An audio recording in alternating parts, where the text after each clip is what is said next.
মাসরুর আরিফিন আমারে উদ্দেশ্য কইরা বানি দিছে এক জায়গায়। মাসরুর আরিফিনরা চিনেন না? বাংলাদেশের একজন বড় ব্যাংকার, প্রফেশনাল মানুষ। ব্যাংকার হইলে টাকা গুনে শুধু, তবে সে সাহিত্য টাইত্য করে আর কি, লেখারাত ভালো। আমি যাদেরকে বাঙ্গু সুশীল বলি, সেই গ্রুপের একজন প্রতিনিধি কইতে পারেন। সে কি কইছে সেটা আগে শুনে আসি। আমি ওই পিনাকিদাকেই আবার বলবো, ওনার উদ্দেশ্যেই বলবো, আমরা কেউই পারফেক্ট না। উই আর ভেরি মাচ একই মানুষ, ন্যায় বিচারের পক্ষে আজকে দাঁড়াই, একই মানুষ আর এক সিজনে চুপ থাকি, একই মানুষ সকালে ভালো, একই মানুষ বিকালে খারাপ। আমরা কেউই পারফেক্ট না।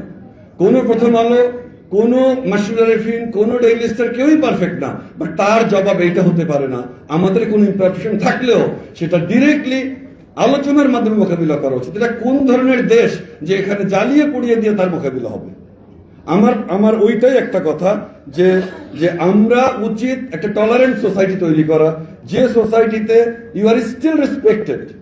আমি উনাকে বলছি, উনি দাবি করেছেন, উনি করেননি, বাট আমি উনাকেই বলছি, we want a tolerant society যেখানে we are all respected and we are tolerated even when I strongly disagree with you and even when I actually don't like you. শুনেছেন তো? আচ্ছা মাসরুর, আপনি তো লেখাপড়া জানা মানুষ, সাকসেসফুল বিজনেস লিডার, সংবেদনশীল, তাছাড়া তো আর লেখালেখির ভূত থাকতো না। তো আপনি তো ভাই রাষ্ট্র সমাজের সংকটটাই বুঝেন না। কেমনি একটা পলিটিক্যাল সিচুয়েশনকে বুঝতে হয়, নেভিগেট করতে হয়, সেটা তো ভাই আপনার জানা নাই। আপনার কথা শুনে মনে হইতেছে পিনাকি ভট্টাচার্য মরে গেলে দেশ সুস্থির হইতো। কিছু বেকুব মনে করতো যে হাসিনা মরলে ফ্যাসিবাদের পতন হবে, ওই রকম আর কি। আপনি তো রুট কজ অ্যানালাইসিস বুঝেন, কেমনে করতে হয় জানেন। প্রথম আলো ডেইলি স্টার কেন হামলার শিকার হইলো বলেন তো? আপনি করতে পারেন কিনা বলতে পারবেন? ওইটা আপনি করলে আপনি এই বক্তৃতা দিতেন না, বা জানেন কিন্তু বলবেন না, অন্য কথা বলবেন। এটা ভণ্ডামি, হিপোক্রেসি। আমি আজকে আপনারা দেখাই দিব কেন এটা হইল। মাহবুজানাম দেখতে পায় না তার অপরাধটা কি। এইভাবে সর্বপ্রথমবারের মতন প্রথম আলো ডেইলি স্টার অফিসে আগুন জ্বালালো কেন? কেন? আমরা কি অপরাধ করলাম? হাসিনাও দেখতে পায় না তার অপরাধটা কি, অন্যভাবে। দেশবাসীর কাছে আমি বিচার চাই, কি অপরাধটা কি করেছি। কিন্তু আপনি যদি প্রবলেমটা আসলে ফিক্স করতে চান, তাইলে আপনাকে রুট কজ অ্যানালাইসিস করে একটা সলিউশন, সমাধানের রাস্তা বের করতে হবে। আপনি যেহেতু ইন্টেলিজেন্ট, বেকুব এবং মাথা মোটা না, আপনার যেহেতু পার্সোনাল স্টেক নাই এই ঘটনায়, আমার আলোচনাটা মন দিয়ে শোনেন, তারপরে পাইলে বেকুব গুলোরে বুঝেন। আমারে বুঝানোর দরকার নেই আপনার। আমি রাষ্ট্রটারে ঠিক করতে চাই এবং আমি জানি কেমনে ঠিক করা যায়। আমি রাষ্ট্রটা ভাঙতে চাই না, শক্তিশালী করতে চাই, দুর্বল করতে চাই না। যারা মানব বন্ধন করতেছেন, প্রতিবাদ করতেছেন, রাষ্ট্রটা আপনাদের হাতেই ছিল, এখন আপনাদের হাতেই আছে। তা আপনারা তো এই রাষ্ট্র বানাইছেন, না বুঝেছেন রাষ্ট্র, না বুঝেছেন জনমানুষ সার্বভৌম ইচ্ছা, না বুঝেছেন রাষ্ট্রের মধ্যে থাকা কন্ট্রাডিকশন গুলা। আপনারা তো সত্যিকার অর্থে রাষ্ট্র বানানোর চেষ্টায় নাই, কারণ আপনারা কেউ, আমি দায়িত্ব নিয়ে বলতেছি, কেউ না, যারা এলিট আছেন রাষ্ট্রটা বুঝেন না।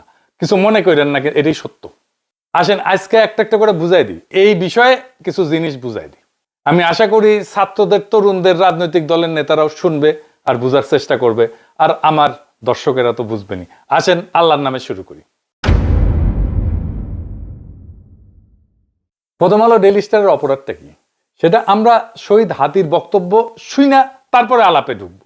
আগে শোনেন হাদির বক্তব্য। প্রথম আলো কথাটা বলা খুব ক্রাইসিস আমাদের জন্য। এরপর এটুকুন বলি, দেখেন, আমরা অনেকে প্রথম আলোকে শুধু একটা পত্রিকা মনে করি, এইটা আমাদের দেখবার ভুল। প্রথম আলো হলো বাংলাদেশে এমন একটি প্রতিষ্ঠান, এমন একটি এজেন্সি, যে একটা প্যারালাল রাষ্ট্র।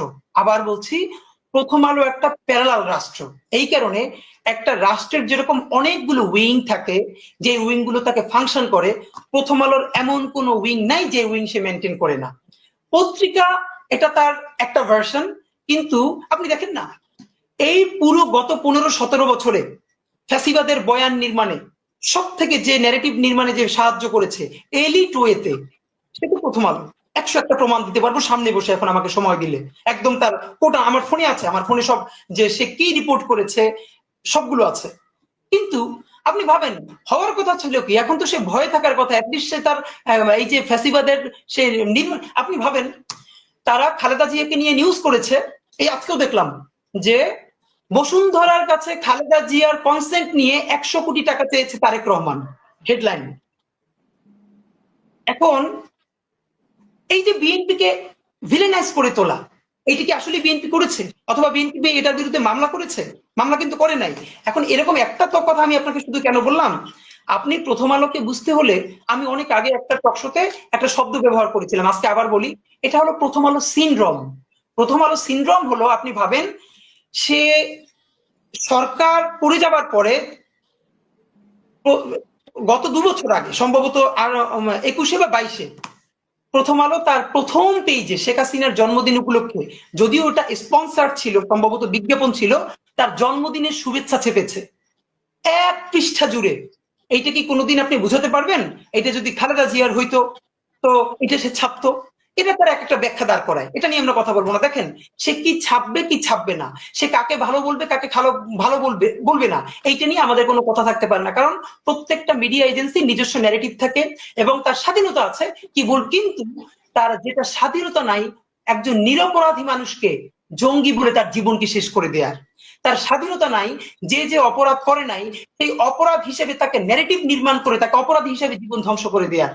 প্রথম আলো কোন নিউজ কাভার করবে, কোন নিউজ কাভার করবে না, এটা নিয়ে আমার কোনো কথা বলার থাকতে পারে না, কারণ এটা তার প্রাইভেট পলিসি, যে তার পলিসি নিজের মতো নির্মাণ করবে। কিন্তু আমার কথা হলো, যে জঙ্গিবাদে সংশ্লিষ্ট ছিল না, আপনি তাকে জঙ্গি বলে বলে বলে বলে বলে বলে, একটা ঘটনা আজকে বলি, এখানে আমি শেষ করি, শুধু একটা। আমাকে গতকালকে শাপলা চত্বরে শহীদ হয়েছেন বুয়েটের শিক্ষার্থী রিহান, তাকে নিয়ে পরশু বুয়েটের সিএসসি ডিপার্টমেন্টে শোক সভা এবং দোয়া মাহফিল হয়েছে, সেখানে আমি ছিলাম। তার বোন এখন নর্থ সাউথের টিচার। আমাকে তার বোন গতকাল রাতে 2টো লিঙ্ক পাঠিয়েছেন প্রথম আলো। সেটা হলো 2013-তে শাপলা চত্বরে যে শহীদ রেহান মারা গেলেন, মানে শহীদ হলেন, তাকে হত্যা করা হলো, সেই সময় প্রথম আলো কি নিউজ করেছে সেই লিঙ্কটা। আর গতকালকে তার মা এবং তার বোন ইন্টারন্যাশনাল যে নতুন ট্রাইব্যুনাল গঠিত হয়েছে এই করার জন্য, সেখানে তারা নালিশ নিয়ে গেছে এইটার বিচারের জন্য, সেইটাও তারা নিউজ করেছে। দেখেন, রেহানের মা বলছে বক্তব্যে, যেটা সকল টিভিতে এসেছে, আমাদের কাছেও আছে, রেহানের মা বলছে, আমার ছেলে 5 তারিখের আগে যে আন্দোলন হয়েছে হেফাজতের, সেইটার প্রতি সংহতি জানাতে গিয়ে সে আগেও গিয়েছে, তাকে রামদা দিয়ে কোপ দেওয়া হয়েছে, সেই জখম হাত নিয়ে সে বুয়েটে এসেছে, তার বন্ধুরা বলেছে। 5 তারিখ এই জনতার আন্দোলনে অংশগ্রহণ করতে গিয়ে তারপরে সে আবার হত্যাকাণ্ডের শিকার হয়েছে। একবারও সে বলে নাই যে আমার ছেলে এই আন্দোলন দেখতে গিয়েছিল, সে অ্যাডভেঞ্চারাস ছিল, সে মারামারি দেখতে গিয়েছিল, তারপরে মারা গিয়েছিল। সে বলেছে আমার ছেলে এই আন্দোলনের প্রথম থেকে ছিল, তারপরে সে আবার আন্দোলনে গেছে এবং সে শহীদ হয়েছে। 2013 তারিখের 6 মে প্রথম আলো নিউজ করেছে, যেহেতু এটা বুয়েটের ব্যাপার, এটা যদি লেখে বুয়েটের কেউ আন্দোলনে শরিক হয়, তাহলে খুবই এলিটপনা নষ্ট হয়ে যায়, সুশীলপনা শাহবাগীপনা। প্রথম আলো নিউজ করেছে, তার মা নাকি বলেছে যে আমার ছেলে খুবই অ্যাডভেঞ্চার প্রিয়, তাই সে সেখানে দেখতে গেছে যে ওখানে মারামারিটা কি হচ্ছে, এরপরে সে গুলি লেগে নিহত হয়েছে। অথচ রেহানের মা সেদিনও বলেছে আমার ছেলে অ্যাডভেঞ্চার প্রিয়, কিন্তু আমার ছেলে সেটা দেখতে চায় না, আমার ছেলে সে আন্দোলনে গেছে এবং সে শহীদ হয়েছে। আপনি ভাবেন, তাহলে সেই নেগেটিভ তার মায়ের বক্তব্য যে সে মিথ্যা রিপোর্ট করেছে, সে কি সরি বলেছে, সে কি ক্ষমা চেয়েছে? শুনলেন তো, এই কম বয়সী ছেলেটা কি ক্ল্যারিটি নিয়ে, কি পরিচ্ছন্নতা নিয়ে, কি স্বচ্ছতা নিয়ে কথাগুলো বলতেছিল। আমি জানি বক্তব্যের পরেও আপনারা সুশীলেরা আপনারা এটা বুঝবেন না যে প্রথম আলোর অপরাধটা কি।